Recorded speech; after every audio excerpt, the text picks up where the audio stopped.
Good afternoon. My name is David Hull.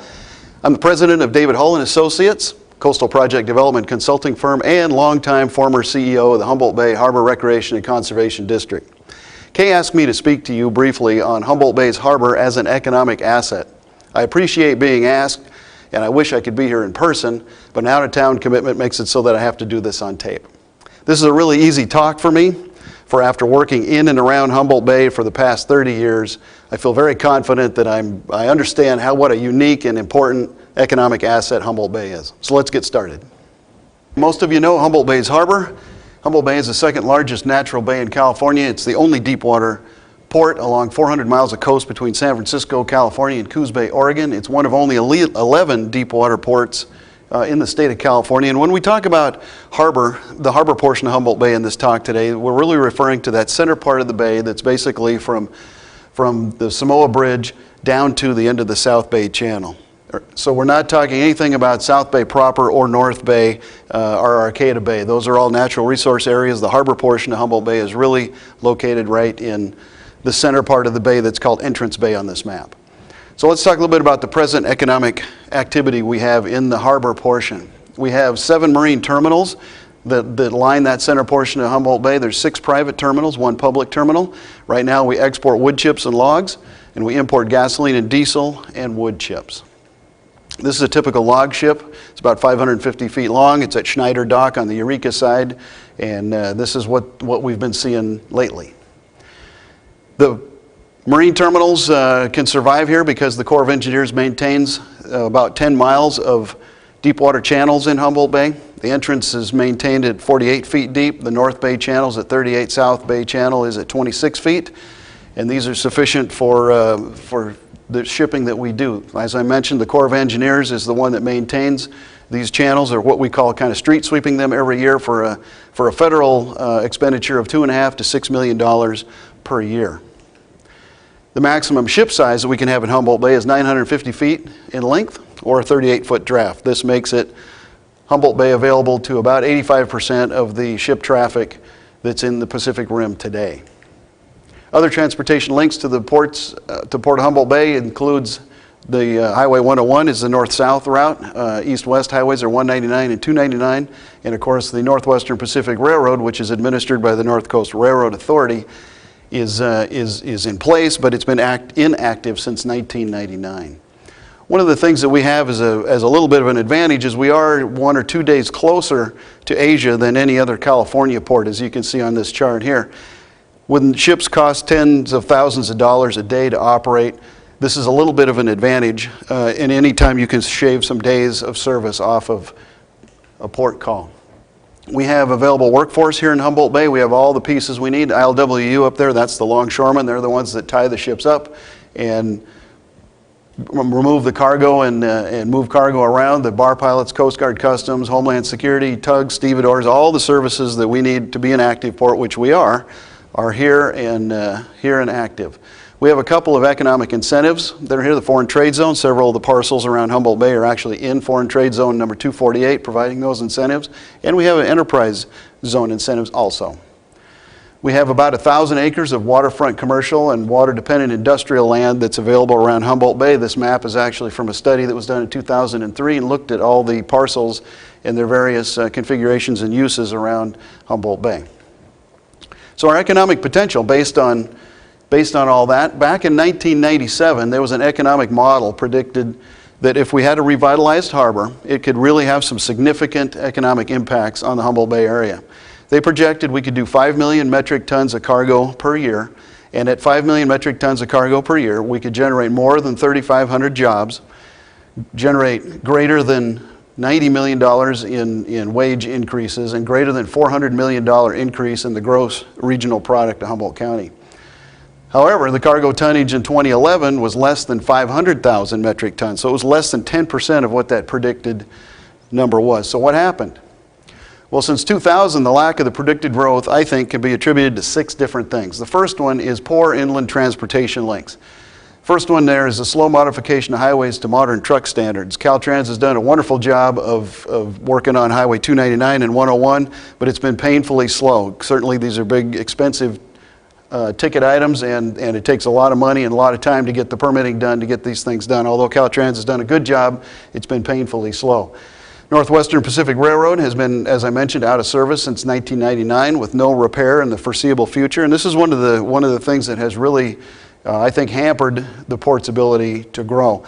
Every other port in the state of California has an active rail line to it. Every other port in the state of California has actually grown over the last 10 years. Ours has actually gone backwards. People have asked, well, what would a railroad bring? What kind of things, what kind of cargoes would it bring, and how important really is it? Well, I've got 3 recent examples here of actual commodities that we lost because we don't have a railroad, an active rail line to Humboldt Bay. The first one is an automobile export. There was an automobile company that was very interested in exporting automobiles from the port of Humboldt Bay. They ended up having to go to a different port on the Pacific coast because there was no railroad. We lost about $22 million a year in economic value from losing that business. Wind energy equipment imports. There was a project that needed about 30 ships worth of cargo to come in for a special project that was in our region of the state. Needed a railroad. We didn't have a railroad, so we lost about $4 million of economic value to the area by having those go to some other California port. And one of the more recent ones, for several years we'd been courted by some different companies that wanted to export iron ore.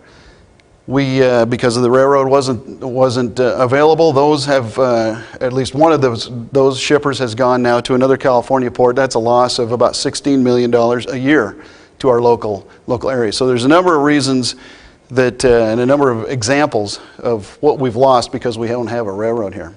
Second thing is a lack of recognition by the state of California that Humboldt Bay is a part of the state's maritime transportation system and part of the Northern Trade Corridor.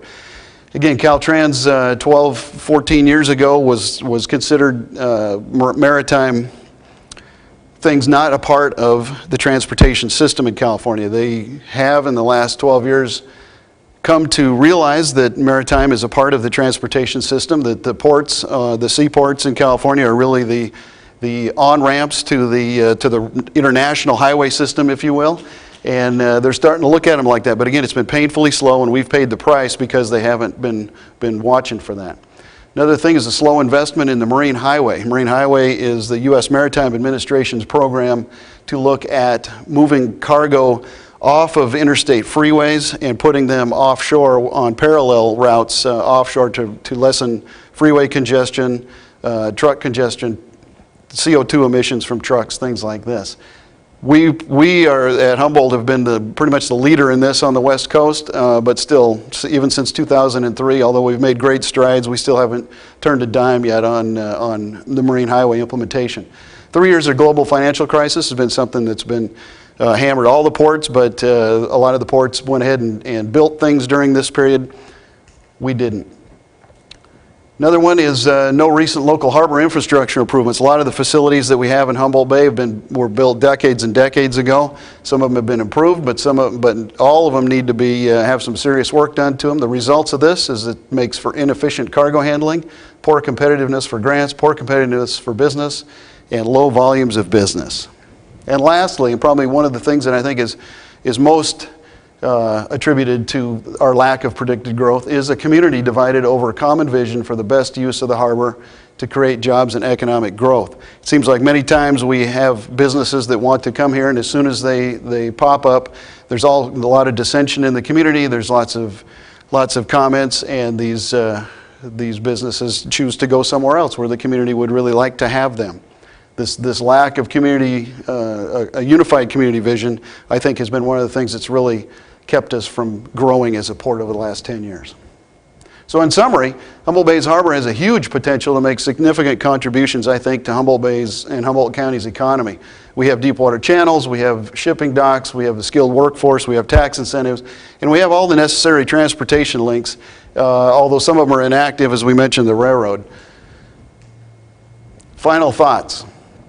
Humboldt Bay has a huge role in local economy, as I mentioned, but only if it's supported by all the partners and with a common vision. A common local vision is something that I think really needs to help move this port along, reach its potential. All the port services, including a railroad, must be retained and must be functional, or we risk losing Humboldt Bay as a deep water seaport. There's a number of cases where the Corps of Engineers has not achieved the amount of money they need from Congress because of low tonnages or some other factors. And those ports have almost kind of dried up, so we don't want to be one of those. There is a great deal of interest in Humboldt Bay from several maritime business sectors, including the marine highway, bulk, break bulk, cruise ships, autos, all kinds of different things. There's a lot of interest out there in Humboldt Bay, partly because we are one of a unique set of things. There isn't very many deep water seaports, and there isn't going to be anymore, so we have an advantage there. Private investment funds are also loosening up now that we're crawling out of the recession here. And it looks like there's going to be private financing available for some of these infrastructure improvements if we get together on our common vision. And lastly, modern ports are a global asset that once they're lost, they can't be recovered. Ours is a very unique asset, and it's very much worth protecting. So thank you. I appreciate the invitation to be here. Enjoy the rest of the forum. This is a very important aspect. Humboldt Bay's harbor, I think, can be a critical economic asset to this area. It has huge economic potential. So thank you for your attention.